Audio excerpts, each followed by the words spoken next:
आपको कैसा लगेगा अगर आप अपने बचपन में वापस जाकर अपनी जिंदगी की सबसे बड़ी गलतियों को ठीक कर पाओ। कुछ ऐसा ही होता है हमारे मेन कैरेक्टर सातोरू के साथ। सातोरू के पास एक अजीब सी पावर होती है जिसे वह खुद रिवाइवल कहता है। इस पावर की वजह से जब भी कोई बुरा हादसा होने वाला होता है, सातोरू अचानक 5 मिनट पहले समय में चला जाता है ताकि वह उस इंसिडेंट को रोक सके। लेकिन इतनी खास शक्ति होने के बावजूद सातोरू की असली जिंदगी काफी स्ट्रगल से भरी होती है। उसका सपना होता है मंगा आर्टिस्ट बनने का, लेकिन उसे कभी सही मौका नहीं मिलता, इसलिए मजबूरी में वह एक पिज्जा शॉप में डिलीवरी बॉय का काम करता है। एक दिन सातोरू डिलीवरी पर निकलता है और उसी वक्त उसकी को-वर्कर आयरी भी उसके साथ जाती है। जब सातोरू रास्ते में होता है तभी उसे अचानक कुछ अजीब सा महसूस होता है। उसे समझ आ जाता है कि रिवाइवल एक्टिवेट हो चुका है। वह आसपास देखने लगता है और तभी उसके पास से एक ट्रक तेजी से गुजरता है। सातोरू को शक होता है। वह तुरंत अपनी बाइक घुमाकर ट्रक का पीछा करता है। थोड़ा आगे जाकर देखता है कि ट्रक का ड्राइवर बेहोश पड़ा है। इसी बीच आयरी भी ये सब देख लेती है। अचानक वह ट्रक एक छोटे बच्चे को कुचलने ही वाला होता है, लेकिन सातोरू किसी तरह ट्रक का हैंडल मोड़कर उस बच्चे की जान बचा लेता है। हालांकि इसके बाद सातोरू खुद एक कार से टकरा जाता है। अब टक्कर के बाद सातोरू को अपने बचपन की यादें दिखने लगती है। उसे लगता है कि शायद वह मर चुका है, लेकिन तभी आयरी उसे हॉस्पिटल में जगा देती है। आयरी उससे पूछती है कि क्या वह किसी को इस हादसे के बारे में बताना चाहता है, पर सातोरू यहाँ पे उसे मना कर देता है। आयरी बताती है कि ट्रक ड्राइवर की मौत हार्ट अटैक से हो चुकी थी और उसके मैनेजर ने कहा था कि सातोरू की बाइक का इंश्योरेंस क्लेम हो जाएगा और ठीक होने के बाद वह दोबारा काम पर लौट सकता है। अब ये सुनकर सातोरू यहाँ पर थोड़ा सा रिलैक्स महसूस करता है। इसके बाद सातोरू आयरी से पूछता है कि वह पिज्जा शॉप में काम क्यों करती है। वह जानता है कि आयरी सिर्फ पैसों के लिए वहाँ नहीं जाती, पर आयरी उसे बताती है कि उसका एक सपना है। सातोरू कहता है कि अगर सपना पूरा ना हो पाए तो लोग मजाक उड़ाते हैं, पर आयरी स्माइल करती है। मैं ऐसा नहीं सोचती, जितने ज्यादा लोगों को मैं अपना सपना बताऊंगी उतने ज्यादा चांसेस है कि वो पूरा हो। लेकिन हम देखते हैं कि वह अपना सपना बताए बिना ही वहाँ से चली जाती है। अब हमें सातोरू की पावर अच्छे से समझ आती है। जब भी कोई बुरी घटना होने वाली होती है, रिवाइवल उसे 5 मिनट पीछे भेज देता है, लेकिन हर बार सातोरू सब कुछ ठीक नहीं कर पाता। कभी कभी वह खुद भी खतरे में पड़ जाता है, जैसे कि इस बार। अब जब सातोरू घर लौटता है तो वह अपनी माँ साचिको को देखता है, जो 50 साल की होकर भी 25 जैसी दिखती है। अब साचिको उसे बताती है कि वह हॉस्पिटल गई थी, लेकिन सातोरू सो रहा था, इसलिए वह वापस आ गई। वह कुछ दिनों तक सातोरू के साथ रहने वाली होती है। अब हमें रात का सीन दिखाया जाता है। रात में न्यूज देखते समय साचिको कहती है, सुनो, क्या तुम्हें याद है जब तुम 5th ग्रेड में थे तब भी एक ऐसा ही खतरा हुआ था। अब ये सुनकर सातोरू चुप हो जाता है। साचिको बताती है कि उस वक्त सातोरू बहुत ही बड़े खतरे में था। अब सातोरू अपने कमरे में जाकर सोचने लगता है और तभी उसे याद आता है कि उसके बचपन में उसकी क्लास के 2 बच्चे अचानक गायब हो गए थे। उस समय सातोरू बहुत ही ज्यादा इनोसेंट था। एक दिन एक लोकल आदमी उससे मिलने आया था, जिससे सातोरू यूकी कहकर बुलाता था। वह आदमी उससे बहुत अच्छे से बात करता था और दोनों जल्द ही दोस्त बन गए। लेकिन 6 महीने बाद पुलिस ने उसी आदमी को बच्चे के किडनैपिंग और मर्डर के आरोप में गिरफ्तार कर लिया। अब अगले दिन जब सातोरू और उसकी माँ शॉपिंग से लौट रहे होते हैं, तभी सातोरू को फिर से वह अजीब सा फीलिंग आती है और यहीं पर रिवाइवल उसका एक्टिवेट हो जाता है। वह आसपास ध्यान से देखने लगता है। साचिको भी एक आदमी को देखकर थोड़ा सा सस्पिशियस फील करती है,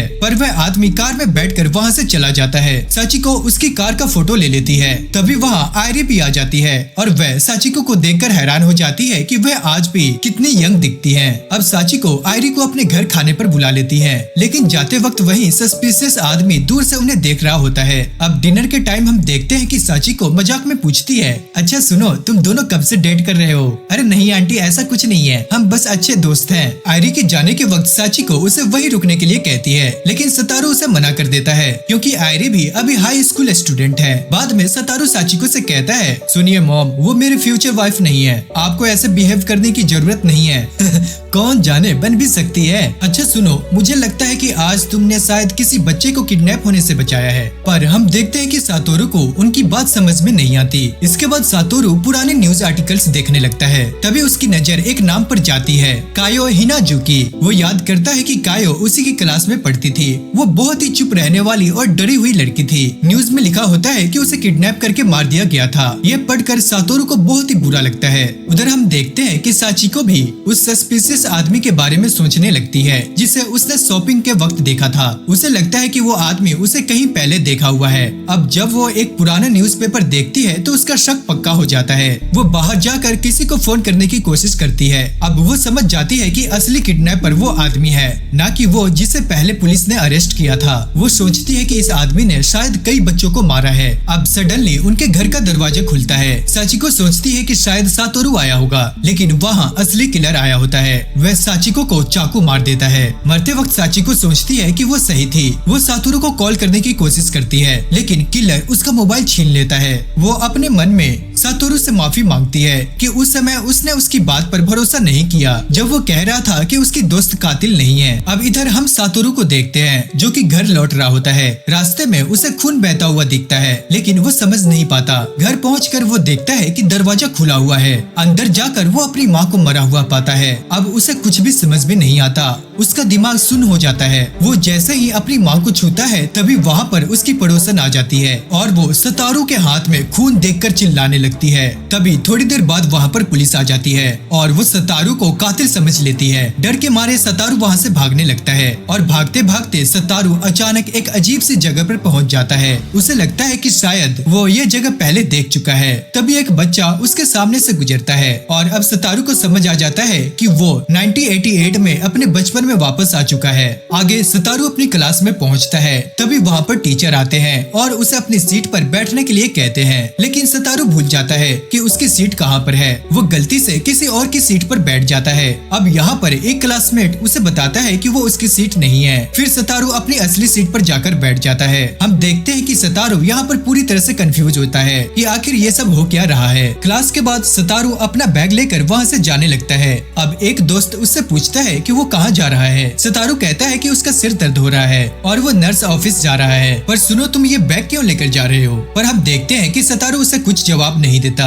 अब उसका दोस्त कहता है कि वो टीचर को सब कुछ बता देगा। आगे हम देखते हैं कि स्कूल से निकलते वक्त सतारू के सामने से कायो हिनाजुकी गुजरती है। अब उसे देखकर सतारू समझ जाता है कि ये वही लड़की है जिसे फ्यूचर में मार दिया गया था। अब सतारू जैसे ही घर पहुंचता है तो वो देखता है कि घर खाली है। उसे याद आता है कि इस समय उसकी माँ काम पर होती है। अब वो यहाँ पर राहत की सांस लेता है। वो अपने कमरे में जाकर वो एक चीज देखकर इमोशनल हो जाता है। अब रात के समय जब साचिको घर में लौटती है तो सतारू उसे देखकर बहुत ही ज्यादा खुश होता है। उसे समझ आ जाता है कि अब उसके पास सब कुछ बदलने का मौका है। क्या हुआ सतारू? अरे कुछ भी नहीं तो मॉम। इसके बाद साचिको खाना बनाने के लिए चली जाती है। अब जब दोनों साथ में खाना खाते हैं तो सतारू अंदर से बहुत ही ज्यादा खुश होता है, क्योंकि उसे लगता है कि जैसे उसे दूसरी जिंदगी मिल गई हो। इसके बाद वो मन ही मन डिसाइड करता है कि इस बार वो अपने बचपन को बर्बाद नहीं करेगा। आगे हम देखते हैं कि स्कूल जाते समय सतारू सोचता है कि इस बार उसकी रिवाइवल पावर उसे इतना पीछे क्यों ले गई। क्या इस बार उसे किसी बड़े हादसे को रोकना है? पर तभी उसकी नजर कायो हिनाजुकी पर पड़ती है।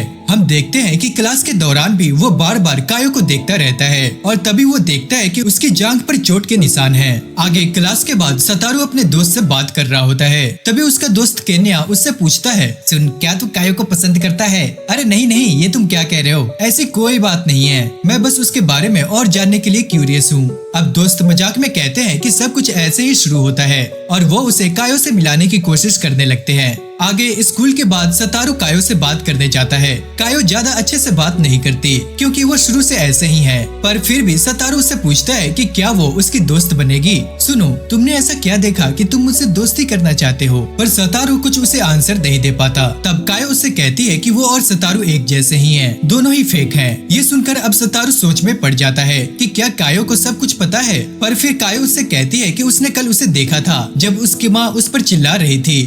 सुनो, क्या तुम अपनी माँ से बहुत प्यार करते हो? सतारू कहता है हाँ। अब ये सुनते ही कायो वहाँ से जाने लगती है। सतारू फिर उससे पूछता है, क्या तुम मेरी दोस्त बनोगी? पर कायो उससे कहती है, क्या तुम सच में सीरियस हो? और इतना कहकर वो वहाँ से चली जाती है। हम देखते हैं कि इस पूरी बातचीत को कोई दूर से देख रहा होता है। अगले दिन कुछ बच्चे कायो के बारे में बात करने लगते हैं, लेकिन केन्या उसे रोक देता है। बाद में सतारू केन्या को थैंक यू कहता है, पर केन्या कहता है कि उसे लगता है कि सतारू के साथ कुछ अजीब हो रहा है और वो उसके बारे में क्यूरियस है। वो उससे पूछता है कि क्या उसने कायो से बात की, पर सतारू कहता है कि बस थोड़ी सी। और फिर इसके बाद दोनों अपने अपने घर चले जाते हैं। घर आकर सतारू कायो का लिखा हुआ एक नोट पढ़ता है। उसमें लिखा होता है कि वो कहीं दूर जाकर अकेली रहना चाहती है, जहाँ उसकी माँ उसके साथ ना हो। अब रात को सतारू अपनी माँ से पूछता है कि क्या वो अपने बर्थडे पर दोस्तों को बुला सकता है, और यहाँ पर साचिको मान जाती जाती है और वो कहती है कि वो पहली बार ऐसे पूछ रहा है क्योंकि एक माँ अपने बेटे को अच्छी तरह से जानती है। इसके बाद वो केक लाने की बात भी करती है। अब सोने से पहले सतारू डिसाइड करता है कि इस बार वो कायो का अच्छा दोस्त बनेगा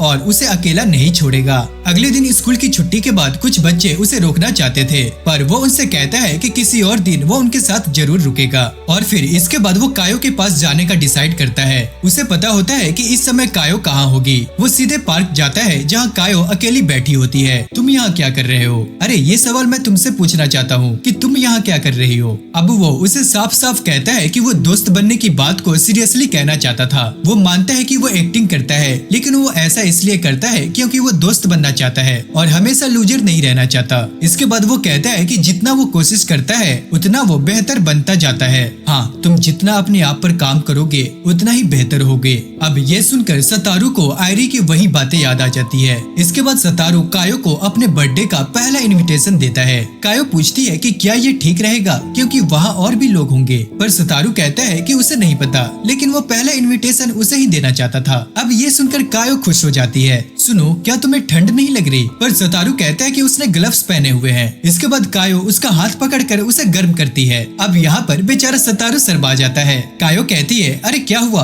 पर सतारू कहता है कि उसका हाथ उसके हाथ से बहुत बड़ा है। कायो कहती है कि तुमसे बात करना आसान है। सतारू कहता है कि ऐसा इसलिए है क्योंकि वो उसके सामने ईमानदार है। अब उसकी बातें सुनकर कायो वहाँ से चली जाती है। इसके बाद सतारू उससे कहता है कि वो कल फिर से मिलेंगे। वो मन ही मन डिसाइड करता है कि इस बार वो कायो को अकेला नहीं छोड़ेगा और उसे बचाकर ही रहेगा। अगले दिन हम देखते हैं कि स्कूल में स्केटिंग रेस होती है। कई लड़कियां एक लड़के को चीयर करती है और सतारू को उसके खिलाफ रेस करनी होती है। पर यहाँ पर हम कायो को भी देखते हैं जो कि सतारू का हौसला बढ़ा रही होती है। सुनो, इतना भी बुरा मत खेलना। अब यहाँ पर रेस शुरू होती है। हम देखते हैं कि सतारू आगे निकल जाता है और वो चाहे तो जीत सकता है, लेकिन वो जानबूझकर आखिर में स्लो हो जाता है क्योंकि वो जानता है कि दूसरे लड़के ने इसके लिए बहुत ही मेहनत की है। अब कायो और केन्या समझ जाते हैं कि सतारू ने जानबूझकर हारा है। आगे वो लड़का आकर कहता है कि उसे पता है कि सतारू मजाक कर रहा था। तभी सतारू को याद आता है कि 18 साल पहले भी उसने बिल्कुल यही किया था। आगे स्कूल से लौटते वक्त सतारू कायो के साथ चलता है और उससे कहता है कि वो लड़का सच में बहुत ही ज्यादा तेज था। अब आगे हम देखते हैं कि स्कूल से लौटते वक्त कायो सतारू से कोई भी बात नहीं करती। सुनो कायो, तुम्हारा बर्थडे कब है? पर कायो कोई भी जवाब नहीं देती। सुनो, क्या हुआ तुम्हें? पर तभी कायो रुककर कहती है तुमने कहा था कि तुम मुझसे ईमानदार रहोगे। अब यहाँ पर सतारू उसे सब कुछ सच बता देता है। उसे लगा था कि स्केटिंग रेस में जीतना जरूरी है क्योंकि सामने वाले लड़के ने इसके लिए बहुत प्रैक्टिस की थी। वो कायो से माफी मांगता है। कायो यह सुनकर बस इतना कहती है कि हम दोनों एक जैसे हैं और यह कहकर वो वहाँ से चली जाती है।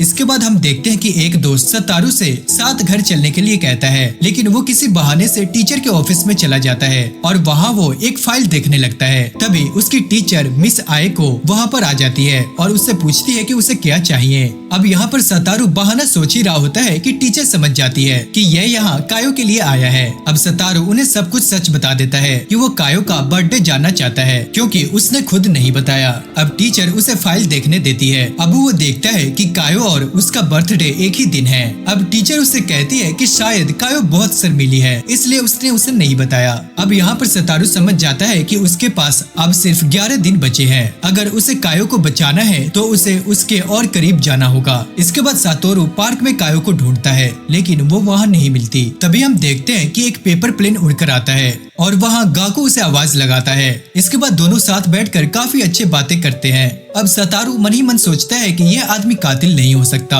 मुझे असली किलर ढूंढना होगा और कायो को जल्द ही बचाना होगा। आगे हम देखते हैं कि सातोरू कायो के घर जाता है, पर घर खाली होता है, लेकिन वो देखता है कि कायो के ग्लव्स नीचे गिरे हुए हैं। फिर वो देखता है कि उसके पैरों के निशान स्टोर रूम की तरफ जाते हैं। वो वहाँ जाकर देखता है कि कायो बहुत ही बुरी हालत में पड़ी हुई है। वो स्मेल और डर के कारण उसे देखने से मना करती है, पर सातोरू अपनी जैकेट उतारकर उसे देने ही वाला होता है। तभी कायो की माँ अकाने हिनाजुकी वहाँ पर आ जाती है और गाइस ये वही औरत होती है जो कायो को मारती पीटती है। सातोरू मजबूरी में कायो को जैकेट पहनाकर वहाँ से जाने लगता है। वो कायो से पूछता है कि तुम्हें ये चोट कैसे लगी, पर कायो की माँ बीच में आ जाती है। सुनो, वो गिर गई थी। सातोरू समझ जाता है कि कायो डर की वजह से उससे कुछ नहीं बोल पा रही।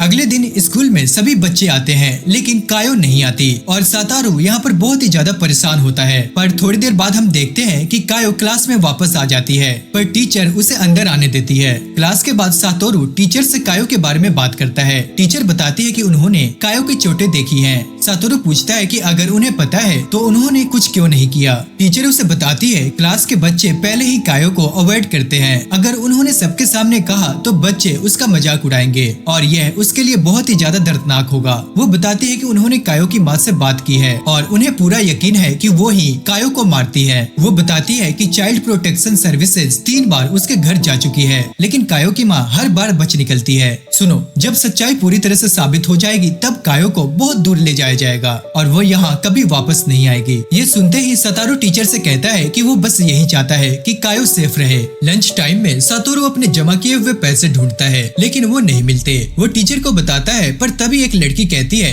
शायद कायो ने चुराए होंगे। अब टीचर सबको अपने बैग चेक कराने को कहती है। सब बच्चे कायो पर शक करने लगते हैं। अब जब कायो का बैग चेक होता है तो उसमें वो पैसे मिल जाते हैं और अब ये देखकर वो लड़की कायो के बारे में बुरा बोलने लगती है। अब जब सारे बच्चे कायो पर चोरी का इल्जाम लगाते हैं तो सातोरू बीच में आ जाता है। सुनो तुम सब, कायो ऐसा नहीं कर सकती। हम देखते हैं कि उसका दोस्त केन्या भी उसका साथ देता है। कोई भी सातोरू के बैग से पैसे निकाल कर कायो के बैग में डाल सकता है। ये सुनकर टीचर कहती है कि कायो ऐसा नहीं कर सकती क्योंकि पैसे सिर्फ सातोरू और कायो ने ही इकट्ठे किए थे। इसके बाद मामला वहीं पर खत्म कर दिया जाता है और सबको खाना खाने के लिए भेज दिया जाता है। बाद में जब सातोरू और कायो साथ में कचरा फेंकने जाते हैं तो कायो सातोरू को उसके लिए बोलने के लिए थैंक यू कहती है। वो बताती है कि एक लड़की उसे हमेशा परेशान करती है। कायो कहती है कि वो ट्रिप बहुत ही ज्यादा सुंदर थी। ये सुनकर सातोरू को कुछ याद आ जाता है। सुनो, क्या तुम मेरे साथ एक जगह चलना चाहोगी? हैं? एक जगह? क्या तुम बेवकूफ हो? लेकिन फिर वो मान जाती है। सातोरू अपनी जैकेट उतार कर उसे अपने ग्लव्स दे देता है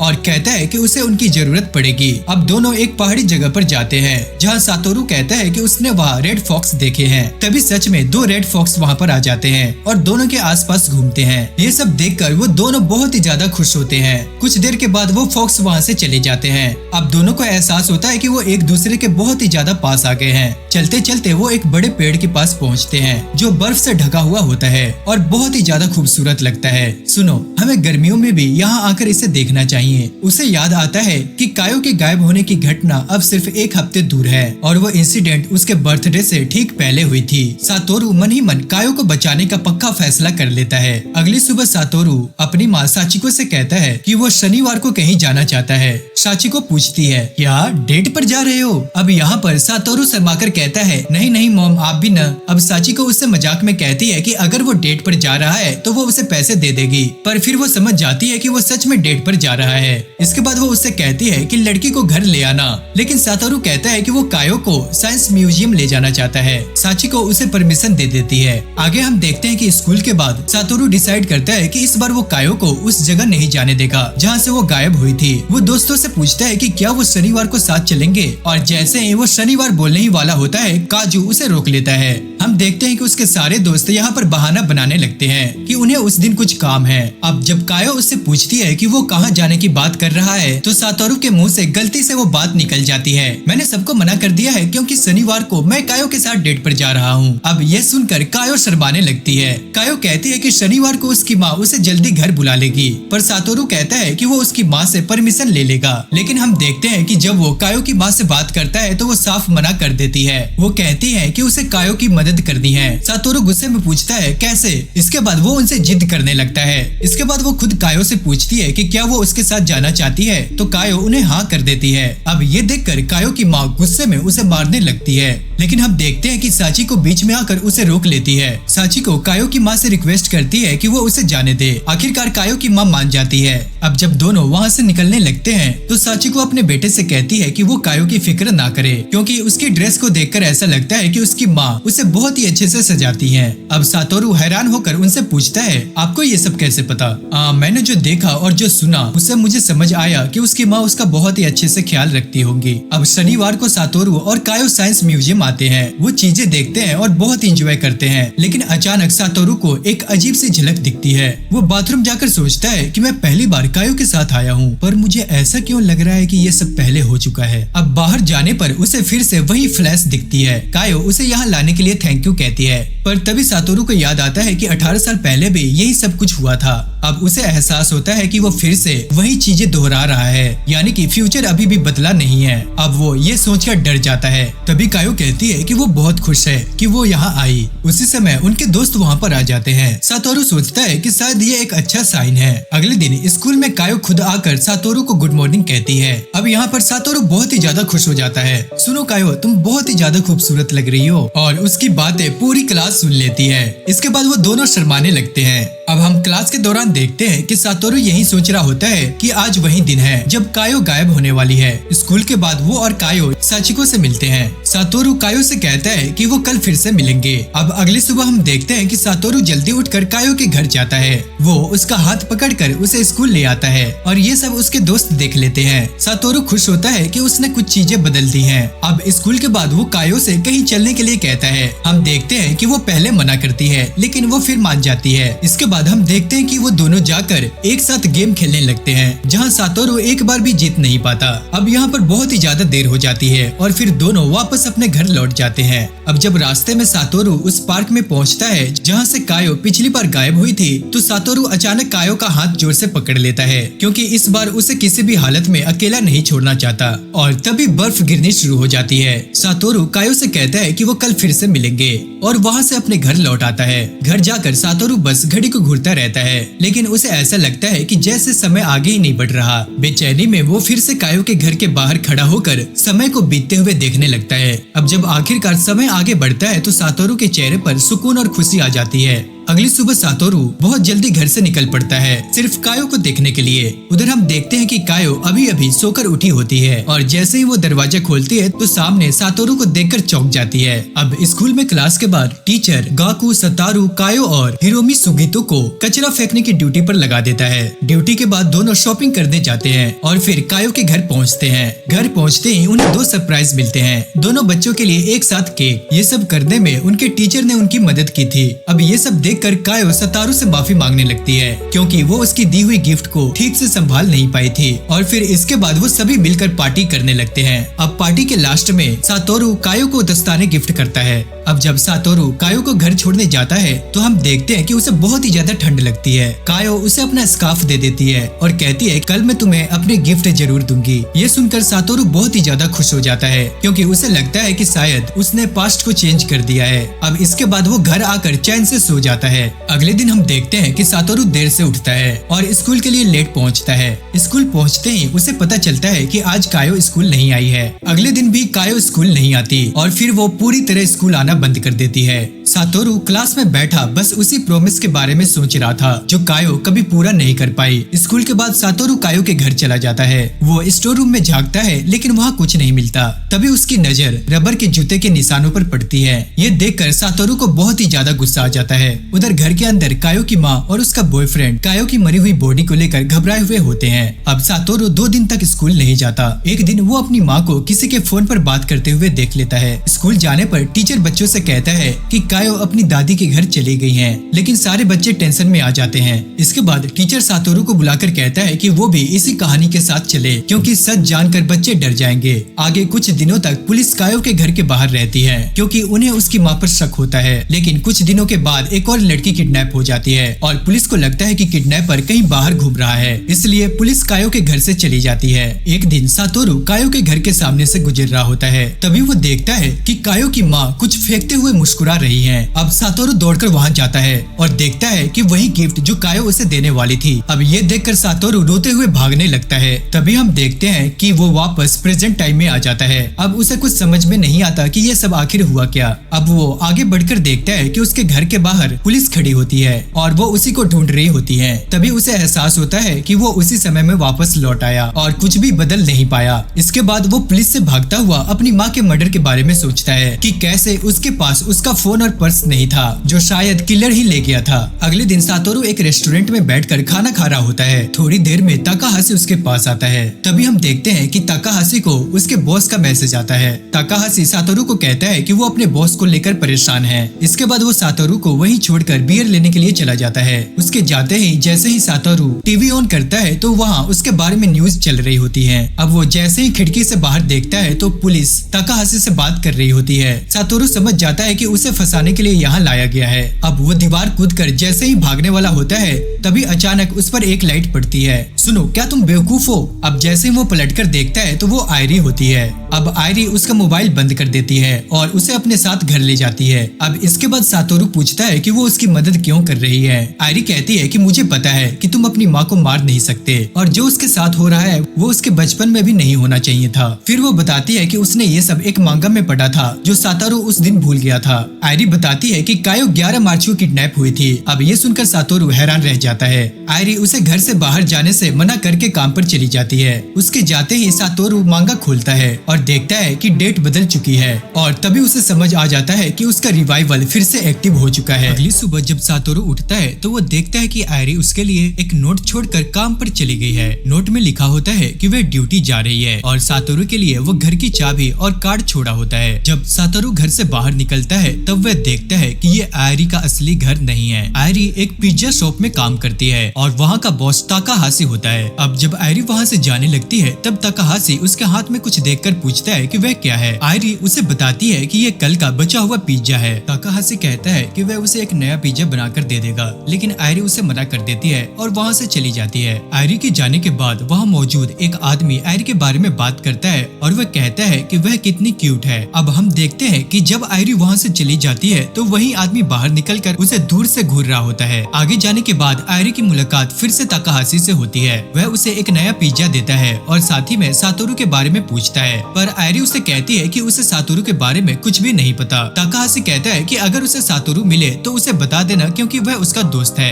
अब हम इसके बाद सातोरू को देखते हैं। उसे पता चलता है कि बाकी लड़कियों की मौत का तरीका भी बदल गया है, जिससे उसका शक और भी गहरा हो जाता है। अब सातोरू अपने घर चला जाता है, पर हम देखते हैं कि ताकाहाशी उसका पीछा कर रहा होता है। वो सातोरू को देखकर पुलिस को कॉल करने ही वाला होता है, पर तभी वहाँ पर आयरी आ जाती है और वो उसे रोक लेती है। अब यहाँ पर ताकाहाशी बहाना बनाने लगता है कि उसे सातोरू की चिंता हो रही थी, इसलिए वो बस पुलिस को कॉल कर रहा था। पर दोस्तों, यहाँ पर असली माजरा कुछ और ही होता है। आयरी को भी ताकाहाशी की बातों पर विश्वास नहीं होता। वह गुस्से में आकर उसका मोबाइल तोड़ देती है और उसे एक जोर का पंच मारती है। सुनो ताकाहाशी, मुझे लगा था कि तुम हमारे साथ हो। इसके बाद आयरी उससे पुलिस को न बताने का रिक्वेस्ट करती है और वहाँ से चली जाती है। बाद में हम देखते हैं कि आयरी और सातोरू पुल के नीचे बैठकर बातें करते हैं। आयरी उसे अपने बचपन की कहानी बताती है। इसके बाद आयरी उसके लिए कपड़े लेने के लिए घर चली जाती है। जब वह कपड़े बैग में डाल रही होती है तभी उसके फोन पर एक अजीब सा मैसेज आता है और ये मैसेज सातोरू की माँ के फोन से आया हुआ होता है। और दोस्तों, मैसेज में लिखा होता है कि यह सच है, तुम वहीं रुको जहाँ पे हो। पर हम देखते हैं कि आयरी को कुछ भी समझ में नहीं आता, लेकिन सातोरू सब समझ जाता है कि किलर आयरी के पीछे है। तभी कमरे में धुआं फैलने लग जाता है।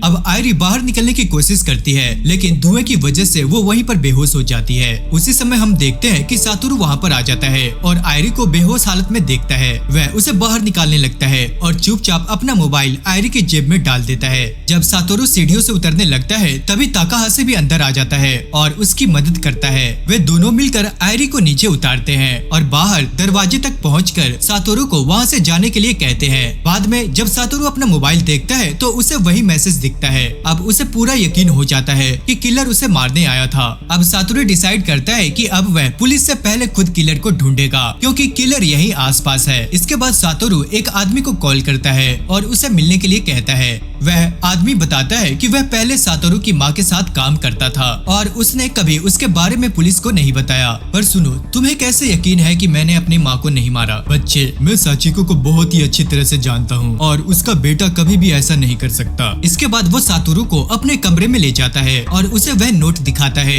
जो साचिको मरने से पहले छोड़ गई थी और उस नोट में उसी आदमी का नंबर लिखा होता है। वह बताता है कि साचिको ने उसे कॉल करके उस पुराने किडनैप और मर्डर केस के बारे में बताया था। उसने कहा था कि उस केस में जिस आदमी को पुलिस ने पकड़ा था वह असली किलर नहीं था। सुनो सातोरू, असली किलर कोई और ही था और ये बात तुम्हारी माँ को बहुत ही अच्छी तरह से पता थी, इसलिए तुम्हारी माँ ने मुझे मिलने के लिए बुलाया था, लेकिन उससे पहले ही उसी रात उनकी हत्या कर दी गई। अब वह आदमी अफसोस के साथ कहता है कि काश उसने उस दिन साचिको से किलर का नाम पूछ लिया होता। अब इसके बाद वह फिर कायो के मर्डर के बारे में अपनी पूरी थ्योरी बताता है कि असल में शनिवार के रात करीब 10 बजे कायो की मां ने कायो को मारकर स्टोर रूम में रख दिया था और कायो की मौत की वजह ठंड बताई गई थी। सुबह उसकी मां को उसकी बॉडी मिली, लेकिन उसने तुरंत पुलिस को नहीं बताया और छुपा कर रखा। लेकिन सतारू सच्चाई कुछ और ही थी। जब कायो को स्टोर रूम में रखा गया था तब वह पूरी तरह से मरी नहीं थी, बल्कि वह जिंदा थी। इसी बीच असली किलर वहाँ पर आया और कायो को स्टोर रूम से उठाकर ले गया। करीब रात 12 बजे कायो की मां ने तुम्हारी मां को फोन किया और फिर कायो के बारे में पूछा, लेकिन पुलिस ने इस केस में किसी और को ही अरेस्ट कर लिया क्योंकि उसके कमरे में रबर बूट्स मिले थे। अब वह आदमी उसे अपनी थ्योरी बताता है। असल में किलर कायो को कहीं और ले गया, उसकी पिक्चर्स खींची और फिर उसके ऊपर ठंडा पानी डाल दिया। इससे कायो की हालत और बिगड़ गई और ठंड की वजह से उसकी ब्रेन डेथ हो गई। किलर करीब 30 मिनट तक रुका ताकि वह पूरी तरह से मर जाए। फिर सुबह के समय वह कायो को वापस स्टोर रूम में रखकर चला गया। इसके बाद वह कहता है कि बाकी बच्चों के साथ भी बिल्कुल ऐसा ही हुआ था और हर बार किसी और बेगुनाह को फंसा दिया गया। इसका मतलब साफ था, सारे मर्डर एक ही किलर ने किए थे और वह अभी भी आजाद घूम रहा है। वह बहुत ही ज्यादा स्मार्ट और चालाक है क्योंकि वह खुद बच जाता है और हर बार किसी और पर इल्जाम डाल देता है। जब सबका ध्यान एक केस से हट जाता है तब वह अगला मर्डर कर देता है। अब सीन शिफ्ट होता है आयरी की ओर। हम देखते हैं कि आयरी हॉस्पिटल में भर्ती होती है। वहाँ पे असल में पुलिस मौजूद होती है, लेकिन फिर भी वह उन्हें चकमा देकर वहाँ से चली जाती है और एक दुकान में जाकर पुराने न्यूज़पेपर देखने लगती है। तभी उसके पीछे से कोई आता है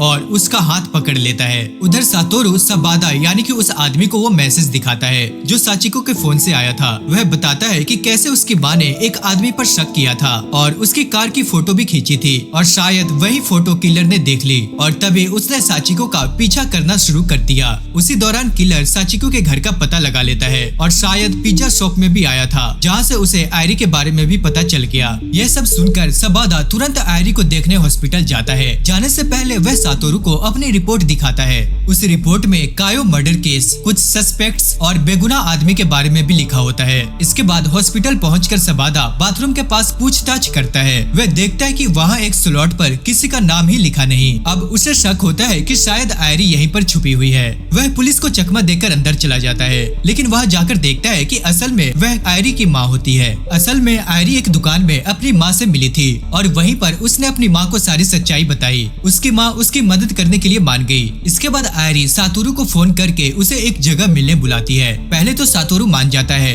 पर कहता है कि ये बहुत खतरनाक होगा, लेकिन आयरी कहती है कि वह ध्यान रखेगी कि उसे कोई देखे ना। अब जैसे ही सातोरू निकलता है उसे लगता है कि कोई उसका पीछा कर रहा है, लेकिन फिर भी वह मिलने के लिए चला जाता है और पुल के नीचे आयरी का इंतजार करता है। हम देखते हैं कि आयरी आने में देर करती है। अब जब सातोरू वापस जाने लगता है तभी आयरी वहाँ पर पहुँच जाती है। इसके बाद आयरी सातोरू को बताती है कि ताकाहाशी और वह दूसरा आदमी, उनमें से कोई भी किलर नहीं हो सकता।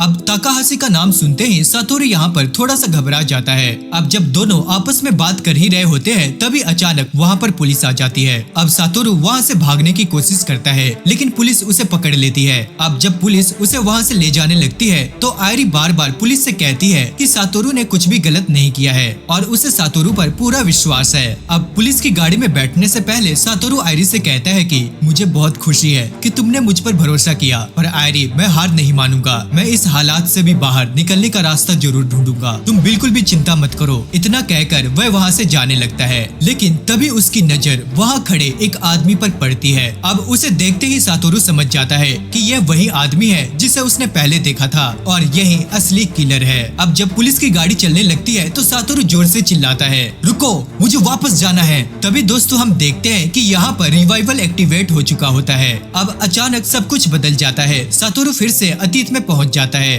उस समय में जब वह कायो के साथ म्यूजियम में गया था और यह सब कुछ देखकर वो बहुत ही ज्यादा इमोशनल हो जाता है। उसके दोस्त केन्या, हिरोमी और युकी भी उनसे मिलने के लिए आते हैं। अब यहाँ पर सातोरू ठान लेता है कि इस बार वो कायो को जरूर बचाएगा। अब जब सब वहाँ से जाने लगते हैं तभी केन्या सातोरू से उस बुक के बारे में पूछता है जो उसने उसे दी थी, पर सातोरू कहता है कि उसने अभी तक वो बुक पढ़ी नहीं है। लेकिन तभी वह सोचता है कि पिछली बार तो केन्या ने मुझे कोई बुक दी ही नहीं थी। अब इसके बाद वह घर पहुंचकर अपनी माँ साचिको को देखकर बहुत ही ज्यादा इमोशनल हो जाता है। अब उसे याद आता है कि 29 फरवरी को कायो किडनैप होने वाली है और वह मन ही मन कहता है कि इस बार वह सब कुछ बदल देगा। क्लास के बाद सातोरू केन्या से कहता है कि शायद उसने उसकी बुक खो दी है। अब केन्या उसे कहता है, यार सातोरू, मैंने तो तुझे कोई बुक दी ही नहीं। सुन, क्या हम दोनों अकेले में कुछ बात कर सकते हैं? इसके बाद वह सातोरू से कहता है कि इन दिनों सातोरू काफी बदल गया है। पहले उसे लगता था कि वह सब कुछ नकली कर रहा है, लेकिन अब उसे उसका यह नया रूप अच्छा लगता है। केन्या कहता है कि मुझे लग रहा है कि तुम्हारे अंदर कोई और ही है, जैसे तुम कोई और ही इंसान बन गए हो। वह बताता है कि जब उसने कायो के शरीर पर चोट के निशान देखे थे तो उसने उन्हें इग्नोर कर दिया था, लेकिन सातोरू ने ऐसा नहीं किया। उसने वही किया जो करने से वह खुद डरता था। सुनो सातोरू, तुम असल में हो कौन? यार केन्या, मैं एक सुपर हीरो हूँ। अब ये सुनकर केन्या जोर जोर से हंसने लगता है और वो कहता है कि नहीं नहीं, तुम सातोरू ही हो। अब इसके बाद सातोरू उसे सच्चाई बताता है कि अगर कायो की मदद नहीं की गई तो कुछ ही दिनों में उसकी मौत हो जाएगी और उसे पता है कि कायो की माँ ही उसे मारती है। अब इसके बाद वह वादा करता है कि वह इस बार कायो को जरूर बचाएगा। केन्या भी उसकी मदद करने के लिए रेडी हो जाता है।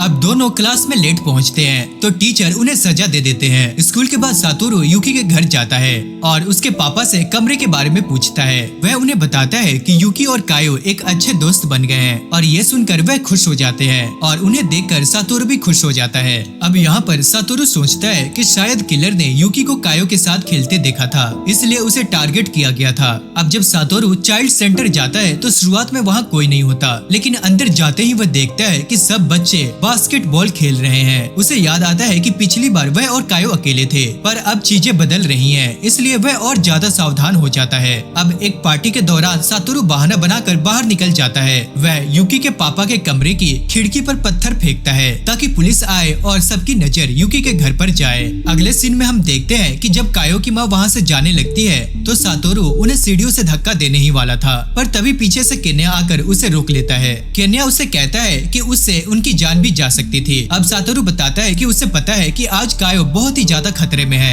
इसलिए वह ऐसा कर रहा था। अब केन्या फिर से उसकी मदद करने के लिए तैयार हो जाता है, लेकिन सातोरू उसे वार्न करता है कि कहीं पुलिस उसे पकड़ न ले। आगे हम देखते हैं कि पार्टी के बाद सातोरू कायो को घर छोड़ने आता है। रास्ते में वह कायो से पूछता है, सुनो कायो, क्या मैं आज तुम्हें किडनैप कर सकता हूँ? अब ये सुनकर कायो यहाँ पर शर्मा जाती है और वह कहती है, सुनो तुम इडियट हो क्या? लेकिन इसके बाद वह मान जाती है। सातोरू उसे एक पुरानी स्कूल बस में ले जाता है और हम देखते हैं कि केन्या भी वहाँ पर पहुँच जाता है। वे बस को रहने लायक बना देते हैं और कायो को वही रहने के लिए कहते हैं। अब कायो उसे थैंक यू कहती है, पर सातोरू कहता है कि वह जल्दी उससे मिलने के लिए आएगा। अब सातोरू घर जाकर अपनी मॉम से कहता है कि उसे कल जल्दी जाना है और इसलिए वह जल्दी सो जाता है। सुबह उठकर वह कायो से मिलने जाता है और उसके लिए खाना भी लाता है। इसके बाद वह उसे चाइल्ड सेंटर चलने के लिए कहता है। अब जब वहाँ पर केन्या आता है तो उन दोनों को साथ में सोता हुआ देखकर थोड़ा सा शर्मा जाता है। इसके बाद हम देखते हैं कि टीचर कायो के बारे में पूछता है, लेकिन कोई भी कुछ नहीं बोलता। सातोरू सोचता है कि इस बार मैंने सब कुछ बदल दिया है, अब आगे क्या होगा। इसके बाद वह सब मिलकर कार्ड गेम खेलने लगते हैं। तभी हिरोमी पूछता है कि अगर वे किसी मुसीबत में फंस गए तो क्या होगा, पर सातोरू कहता है कि मैं सारा ब्लेम अपने ऊपर ले लूंगा।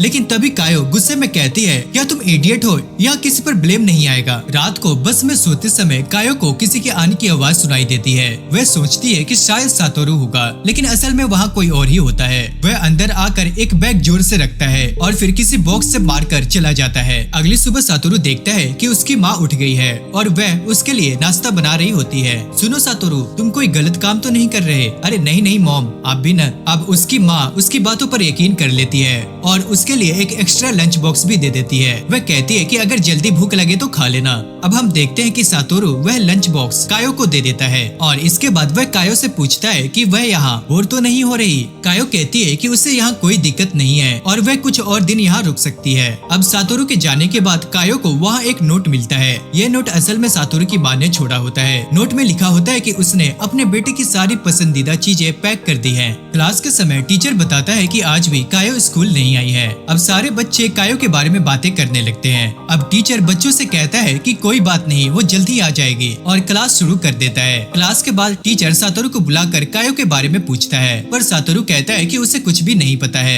अब जब वह टीचर कहता है कि इसके बारे में पुलिस या सीपीएस को बताया जाए, तो टीचर पहले ही पुलिस को बुलाने से मना कर देता है, लेकिन वह बताता है कि उन्होंने सीपीएस को कॉल कर दिया है और वे लोग कायो के घर जाने वाले हैं। अब ये सुनकर सातोरू को थोड़ी राहत मिलती है और वह वहाँ से चला जाता है। रात को टीचर सीपीएस वालों के साथ कायो के घर पहुँचते हैं। घर की लाइट जली होती है, लेकिन कोई दरवाजा नहीं खुलता। वह पीछे से घूमकर जाते हैं, लेकिन फिर भी कोई दरवाजा नहीं खुलता। लेकिन तभी टीचर देखता है कि दरवाजा थोड़ा सा खुला हुआ है। अब अंदर जाकर वो देखते हैं कि खाना रखा हुआ है। अब टीचर समझ जाता है कि वह उन्हें आते देखकर वहाँ से भाग गई होगी। इसके बाद वह कहता है कि वह कल फिर से ट्राई करेंगे। अब जब सीपीएस पुलिस बुलाने की बात करता है, तो टीचर कहता है कि मुझे लगता है कि कायो सुरक्षित है, कल हमें फिर उसकी माँ से मिलना चाहिए। वहीं हम देखते हैं कि सातोरू यह सब कुछ दूर से देख रहा होता है और बाद में आकर सबको यह बात बता देता है। इसके बाद कायो सातोरू को एक गिफ्ट देती है और वह गिफ्ट लेकर बहुत ही ज्यादा इमोशनल हो जाता है, क्योंकि वह इस पल का बहुत ही दिनों से इंतजार कर रहा था। कायो कहती है कि वह आज रात भी यही रहेगी। अब ये सुनकर सब लोग काफी ज्यादा एक्साइटेड हो जाते हैं। अब कायो उन्हें बताती है कि पिछली रात कोई और आया था और वहाँ एक बैग छोड़कर चला गया। अब सब लोग अंदाजा लगाते हैं कि शायद कोई ऐसा इंसान होगा जो अपनी चीजें भूल गया हो। पर जब केन्या बैग खोलकर देखता है, तो बैग में वे सारी चीजें होती है जो एक किडनैपर इस्तेमाल करता था। अब उन्हें देखकर सातोरू समझ जाता है यह सब वही चीजें हैं जो बाकी बच्चों के मर्डर केस में इस्तेमाल हुआ था। दोस्तों, इसका मतलब साफ है कि सातोरू अब तक मर्डर लूप से बाहर नहीं निकला है और ये जगह अभी सेफ नहीं है। अब दोस्तों, सातोरू उन्हें यहाँ पर प्लान बी समझाता है। सातोरू कहता है कि अब उन्हें यहाँ से जाना होगा। केन्या उसकी बातें मान जाता है और उससे प्लान बी के बारे में पूछता है। इसके बाद हम देखते हैं कि सातोरू उन सब को लेकर अपने घर चला जाता है। घर पहुँचने पर साची को पूछती है कि ये सब क्या हो रहा है, पर सातोरू उन्हें समझाता है कि मैं एक दोस्त की मदद कर रहा हूँ। अब साची को यहाँ पर स्माइल करती है। वह सातोरू से कहती है कि इसीलिए तो दोस्त होते हैं। इसके बाद वह फिर से खाना बनाने लगती है और सबको अंदर बुला लेती है। वह सबको खाना खिलाती है और खाने के बाद केन्या और बाकी बच्चे वहाँ से चले जाते हैं। इसके बाद हम देखते हैं कि साची को टीचर को कॉल करके बताती है कि कायो उनके घर है और वह सुरक्षित है। टीचर यह सुनकर खुश हो जाते हैं और पूछते हैं कि अब आगे क्या होगा।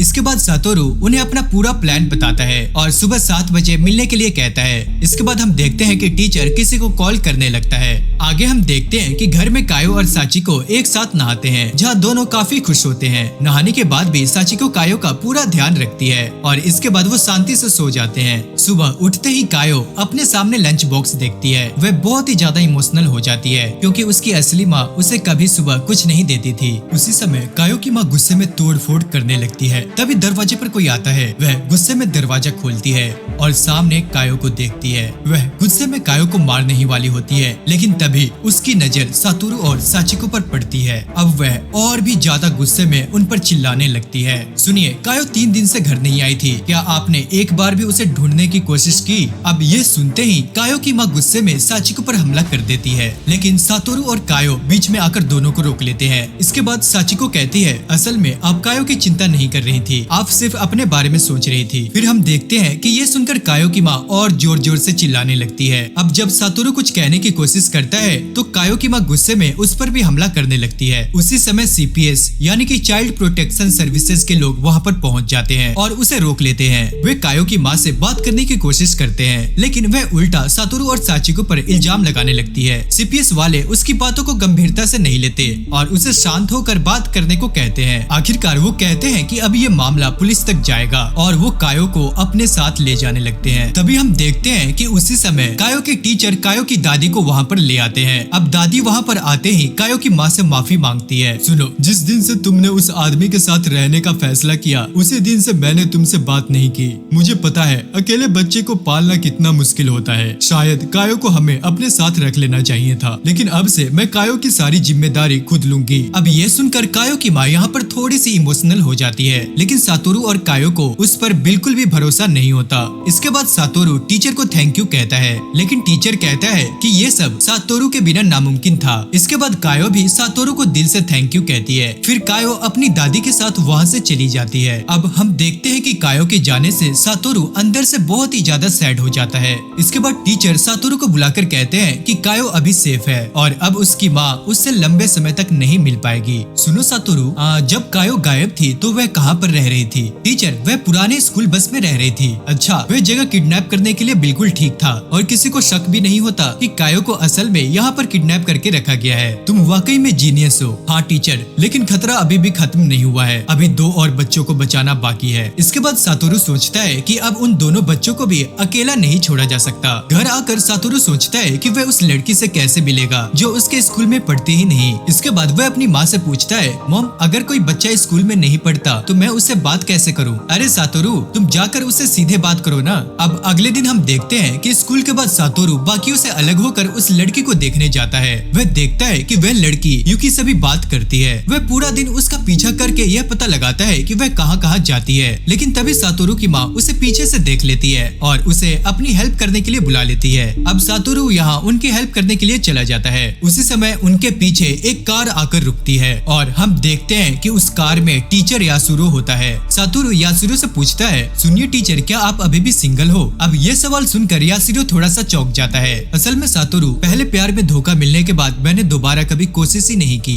अच्छा, तो मुझे एक बात बताइए, अगर किसी से बात करनी हो जिससे पहले कभी मिले ही ना हो तो क्या करना चाहिए? बस इतनी सी बात। तुम बस ईमानदार रहो, उसे बताओ कि तुम्हें किस में दिलचस्पी है। जब सामने वाला देखेगा कि तुम सीरियस हो तो वह खुद बात करेगा। अब ये सुनकर सातोरू काफी ज्यादा इम्प्रेस हो जाता है। वह कहता है कि मैं अपनी फीलिंग्स एक्सप्रेस करने में अच्छा नहीं हूँ। तभी हम देखते हैं कि यासुरो की कार से कुछ गिरता है। अब सातोरू जैसे ही देखता है तो वहाँ पर बहुत सारी कैंडीज होती है और वो डर जाता है, पर यासुरो हंसते हुए कहता है, लगता है मेरा सीक्रेट बाहर आ ही गया। असल में मैंने 3 साल पहले सिगरेट छोड़ दी थी और कैंडी ने मुझे सिगरेट छोड़ने में मदद की। इसके बाद वह खुद एक कैंडी खा लेता है। तभी साचिको भी उससे एक कैंडी मांगती है। अगले दिन हम देखते हैं कि स्कूल में जब हिरोमी जाने लगती है तो सातोरू भी उसके साथ चल देता है, पर तभी केन्या उसे रोक लेता है। सातोरू कहता है कि वह बाद में मिलेगा। सुनो सातोरू, मुझे ऐसा लगता है कि तुम शायद कुछ बड़ा करने जा रहे हो। क्या मैं भी तुम्हारी हेल्प कर सकता हूँ? ये सुनकर सातोरू मान जाता है। फिर हम देखते हैं कि सातोरू और हिरोमी उस पुरानी बस के पास चले जाते हैं जहाँ पहले कायो को छुपाया गया था।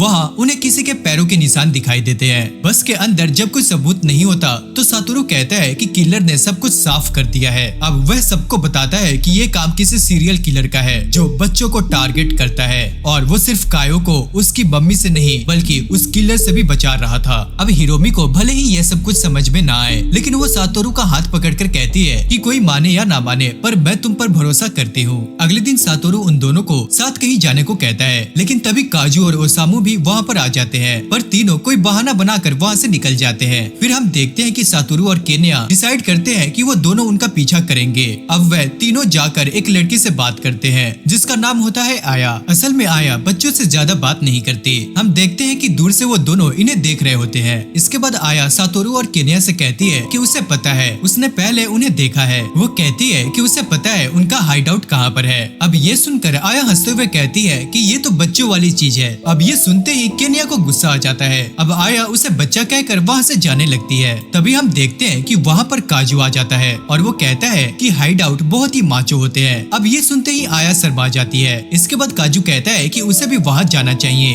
पर हम देखते हैं कि आया कुछ भी नहीं कहती और वो वहाँ से चली जाती है। बाद में जब सब हाइड आउट में बैठकर बात कर रहे होते हैं तभी आया वहाँ पर आ जाती है। वो कहती है कि वो यहाँ इसलिए आई है क्योंकि वो देखना चाहती है कि ये जगह सच में माचो है या नहीं। अब काजू उसे कुछ देर वहीं रुकने के लिए कहता है। अब आया यहाँ पर थोड़ा शर्मा जाती है, पर वह उसकी बात मान लेती है। अगले दिन काजू उसे मिलने के लिए स्कूल से जल्दी निकल जाता है। ये देखकर सब बहुत ही खुश हो जाते हैं। हम देखते हैं कि हिरोमी भी उन्हें थैंक यू कहती है क्योंकि वो सब हमेशा उसके साथ रहते हैं। उसी समय ओसामू आकर काजू के बारे में पूछता है। अब सब सोच में पड़ जाते हैं कि क्या उसे अभी तक कुछ भी समझ में नहीं आया। अब जब सब कुछ समय के लिए सेफ हो जाते हैं तो सातोरू सोचने लगता है कि अब आगे क्या होगा। अच्छा तो सातोरू, क्या अब तुम्हारा डिटेक्टिव वाला काम खत्म हो गया? नहीं नहीं केन्या, अभी नहीं। अब वह रात में सोचता है कि उसकी मम्मी ने पहले उसे कहा था कि वो उसे पहचानती है, तो शायद इस बार भी वह उसे पहचान लेगी। अब स्कूल में हिरोमी देखती है कि उस घटना के बाद मिश्रा बिल्कुल अकेली हो गई है। अब वो ये बात सातोरू को बताती है और ये सुनते ही सातोरू यहाँ पर परेशान हो जाता है। वो कहता है कि उसे मिश्रा से बात करनी चाहिए। अगले दिन स्कूल के बाद जब मिश्रा अकेले जाने लगती है तो सातोरू चुपचाप उसका पीछा करता है। वो उसे स्टेडियम में अकेला बैठा हुआ देखता है। उसे देखते ही सातोरू समझ जाता है कि अब वो एक बहुत ही आसान टारगेट बन चुकी है। फिर वो देखता है कि मिशा बाथरूम की तरफ जाती है और वो उसका पीछा करने लग जाता है। हम देखते हैं कि मिशा बाहर बहुत ही देर तक नहीं आती।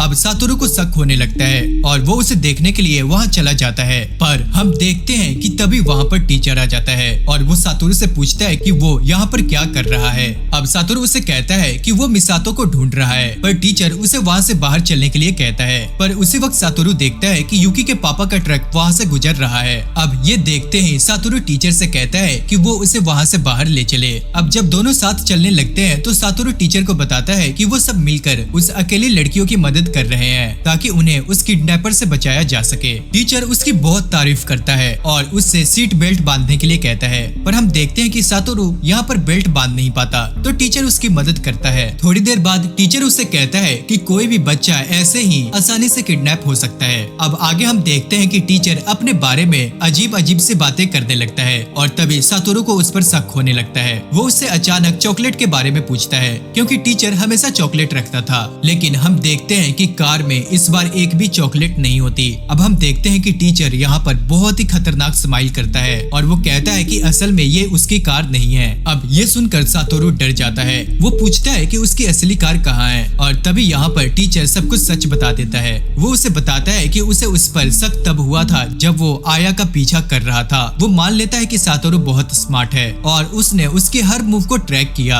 इसके बाद वो बताता है कि असली किडनैपर वही है। उसी ने मिसातो को ड्रिंक दी थी ताकि वो बाथरूम में देरी करे और उसी ने युकी के पापा से डिलीवरी ली थी और असल में वही बच्चों को टारगेट करता था। अब ये सुनकर सातोरू पूरी तरह से शॉक हो जाता है। इसके बाद हम देखते हैं कि टीचर कार को एक सुनसान जगह पर ले जाता है और तभी बर्फ गिरने लगती है। अब सातोरू यहाँ पर समझ जाता है कि अब उसके साथ क्या होने वाला है। वो भागने की कोशिश करता है लेकिन वो बेचारा फंस जाता है। आगे टीचर कहता है कि वो सातोरू से इम्प्रेस है क्योंकि उसने उसका प्लान पकड़ लिया। फिर आगे हम देखते हैं कि वो बैग से एक चीज निकालता है और वो कहता है कि आज वो अपना काम पूरा करेगा। तभी सातोरू यहाँ पर चिल्लाने लगता है लेकिन टीचर कार को तेजी से चलाकर सीधे पानी में गिरा देता है। हम देखते हैं कि पानी यहाँ पर बहुत ही ज्यादा ठंडा होता है और सातोरू डूबने लगता है। उसे अपने बचपन, अपने दोस्तों और अपनी माँ की यादें दिखाई देने लगती है। उसे लगता है कि वो बहुत ही जल्द मर जाएगा, लेकिन तभी हम देखते हैं कि उसका रिवाइवल फिर से एक्टिवेट हो जाता है और वो 15 साल बाद यानी कि 2003 में पहुंच चुका होता है। दोस्तों, वो अभी भी जिंदा होता है लेकिन बेचारा कोमा में होता है। जब वो जागता है तो उसे पता चलता है कि उसकी मम्मी रोज उसकी बॉडी को हिलाती थी, उसे एक्सरसाइज कराती थी ताकि उसका शरीर काम करता रहे। अब डॉक्टर उससे पूछता है कि उसे आखिरी चीज क्या याद है, लेकिन हम देखते हैं कि सातोरू को कुछ भी याद नहीं होता। इसके बाद हम देखते हैं कि उससे मिलने केन्या और हिरोमी आते हैं। वो उससे थोड़ी सी बातें करके वहाँ से चले जाते हैं। इसके बाद हम देखते हैं कि सातोरू को फिर से चलना सिखाया जाता है। अब जब वो आराम कर रहा होता है तभी वहाँ पर कायो आती है और उसके हाथ में एक बच्चा होता है। अब ये देखकर बेचारा सातोरू यहाँ पर बहुत ही ज्यादा इमोशनल हो जाता है क्योंकि बेचारे ने जिसकी जान बचाई थी और जिससे प्यार करता था उसी ने शादी कर ली और यहीं पर बेचारा सातोरू का दिल टूट जाता है। पर हम देखते हैं कि यहाँ पर सातोरू उसे कांग्रेट्स करता है और उसे कहता है कि उसका बेटा बिल्कुल उसके पापा जैसा दिखता है। दोस्तों, वो लड़का और कोई नहीं बल्कि हिरोमी था जिससे कायो ने शादी की। इसके बाद हम देखते हैं कि कायो उससे कहती है कि अगर वो नहीं होता तो वो आज जिंदा नहीं होती। बाद में हम देखते हैं कि वो खिड़की से कायो और उसके बच्चे को देखता है। तभी हम देखते हैं कि उसकी मम्मी आकर पर्दा बंद कर देती है। अच्छा तो सातोरू, तुम्हें बहुत ही ज्यादा मेहनत करनी पड़ेगी तभी तुम जल्दी ठीक हो पाओगे। एक दिन जब वो किसी बच्चे से बात कर रहा होता है तभी पेपराजी उसकी फोटो लेने लगते हैं। तभी वहाँ पर अचानक कोई आ जाता है और उसका कैमरा छीन लेता है और वहाँ से उसे भगा देता है। इसके बाद वो सातोरू को बताता है कि वो उसे अच्छी तरह से जानता है और वो उसका टीचर था। इसके बाद हम देखते हैं कि वो सातोरू के रूम में आकर उसे बताता है कि उसने अपना नाम बदल दिया है। वो सातोरू को बताता है कि फाइनली उसने शादी कर ली, इसलिए उसे अपना नाम बदलना पड़ा। इसके बाद वो सातोरू को बताता है कि वो इस हॉस्पिटल के ऑनर को बहुत ही अच्छी तरह से जानता है और जब उसे पता चला कि तुम जाग गए हो तो मैं फटाफट से तुमसे मिलने पहुंच गया। इसके बाद हम देखते हैं कि वो टीचर कहता है कि इस दिन के लिए वो बहुत ही दिनों से इंतजार कर रहा था। सातोरू भी कहता है कि वो इस दिन के लिए बहुत ही दिनों से इंतजार कर रहा था। पर हम देखते हैं कि यहाँ पर सातोरू को कुछ भी पास्ट के बारे में याद नहीं होता। इसके बाद दिन बीतने लगते हैं पर हम देखते हैं कि सातोरू खुद को ठीक करने के लिए मेहनत कर रहा होता है और टीचर भी उससे मिलने आता रहता था। एक दिन टीचर को सातोरू से कुछ बात करनी होती है तो वो सातोरू से एक प्राइवेट जगह पर जाने के लिए रिक्वेस्ट करता है। अब वो वो दोनों हॉस्पिटल के छत पर पहुंच जाते हैं। अब यहाँ पर टीचर उसे बचपन के बारे में सारी बातें बताना शुरू करता है, पर हम देखते हैं कि सातोरू यहाँ पर कहता है कि उसे सारी बातें याद है और वह कुछ भी भूला नहीं है। जिसके बाद हमें पता चलता है कि उसे असल में तभी पता चल गया था जब कायो उससे मिलने आई थी और जब केन्या और हिरोमी भी उससे मिलने के लिए आए थे, तब केन्या को पता चल गया था कि उसे सब कुछ याद आ गया है। उस समय सातोरू ने केन्या को कुछ भी नहीं बताया क्योंकि वो नहीं चाहता था कि ये लोग किसी खतरे में पड़े, लेकिन वो दोनों सातोरू से कहते हैं कि वो उनका दोस्त है और वो उन पर भरोसा कर सकता है। ये सुनकर सातोरू उनकी मदद लेने के लिए मान जाता है। अब टीचर उससे पूछता है कि उसे कैसे उसके प्लान्स के बारे में पता चला, क्योंकि वो हर बार उसके प्लान को चौपट कर देता था। अब सातोरू कहता है कि अगर उसने बता भी दिया तो वो उसे मार देगा। अब यहाँ पर हम देखते हैं कि सातोरू यहाँ पर किसी को कॉल करने लगता है, पर टीचर उसे कॉल करता हुआ देख लेता है। टीचर समझ जाता है कि उसने केन्या को कॉल किया होगा और वो उसका फोन लेकर कॉल काट देता है। इसके बाद टीचर कहता है कि उसके पास ज्यादा टाइम नहीं है और वो सातोरू की मॉम को मैसेज करने लगता है। पर हम पास्ट में देखते हैं कि सातोरू के मॉम को भी पता चल गया होता है कि सातोरू की याददाश्त वापस आ गई है। इसके बाद हम प्रेजेंट में देखते हैं कि वो टीचर से कहता है कि वो खुद को ये सब करने से रोकेगा या फिर सातोरू को मारेगा। आगे सातोरू उससे कहता है कि उसे पता है कि वो उसे मार नहीं सकता क्योंकि उसके लिए ये एक बहुत ही बड़ा चैलेंज है। अब ये कहते ही वो बिल्डिंग से कूदने लगता है, पर हम देखते हैं कि टीचर उसे बचा लेता है। टीचर सातोरू से कहता है कि वो आज तक जिंदा है तो सिर्फ इसलिए क्योंकि सातोरू जिंदा है। वो स्माइल करते हुए उससे पूछता है क्यों, है ना? और तब सातोरू जवाब देता है, हाँ तुमने सही कहा, तुम मेरे बिना जिंदा नहीं रह सकते। अब ये सुनते ही वो सातोरू को छोड़ देता है। हम देखते हैं कि सातोरू सीधे बिल्डिंग से नीचे गिरने लगता है, लेकिन टीचर भी यहाँ पर नहीं रुकता। वह खुद भी उसी बिल्डिंग से कूदने के लिए आगे बढ़ता है। अब जैसे ही उसकी नजर नीचे जाती है तो वो देखता है कि सातोरू अब भी जिंदा है। और दोस्तों उस पल यासिरो का चेहरा देखने लायक होता है। वो बहुत ही जोर जोर से हंसने लगता है और उसकी हंसी ऐसे लगती है जैसे वो पागल हो गया हो। तभी हम देखते हैं कि अगले ही पल पुलिस वहाँ पर पहुँच जाती है और यहाँ पर यासिरो को गिरफ्तार कर लिया जाता है और पुलिस वहाँ से उसे ले जाने लगती है। इसके बाद सालों बीत जाते हैं। अब हम सातोरू को एक नए रूप में देखते हैं। अब वह एक मांगा आर्टिस्ट बन चुका होता है और यही उसका सपना था। लेकिन सबसे हैरानी की बात यह थी कि उसकी रिवाइवल की पावर उसे कभी दोबारा नहीं मिली, लेकिन उसे अब उसकी जरूरत भी नहीं होती। एक दिन सातोरू अपनी मांगा के लिए एंगल्स ढूंढते हुए बाहर घूम रहा होता है। तभी अचानक वहाँ उसे आयरी दिखाई देती है। आयरी सामने आकर उससे पूछती है कि क्या वो उसके साथ थोड़ा हैंगआउट करेगा। अब सातोरू उसे देखकर पूरी तरह से हैरान रह जाता है। हम देखते हैं कि कुछ सेकंड तक वो कुछ बोल ही नहीं पाता, वो उसे हाँ कर देता है। दोस्तों आखिरकार कातिल पकड़ा जा चुका है और अब सभी बच्चे भी सेफ है और सातोरू जिसने सब कुछ दांव पर लगाकर सबको बचाया उसे भी आखिर में आयरी मिल जाती है और यहीं पर ये स्टोरी खत्म होती है। तो दोस्तों अगर आपको ये वीडियो अच्छी लगी तो चैनल को सब्सक्राइब और वीडियो को लाइक एंड कमेंट करना ना भूले और मैं आपके लिए ऐसे ही अमेजिंग वीडियोस लाते रहूंगा। तो मिलते हैं नेक्स्ट वीडियो में।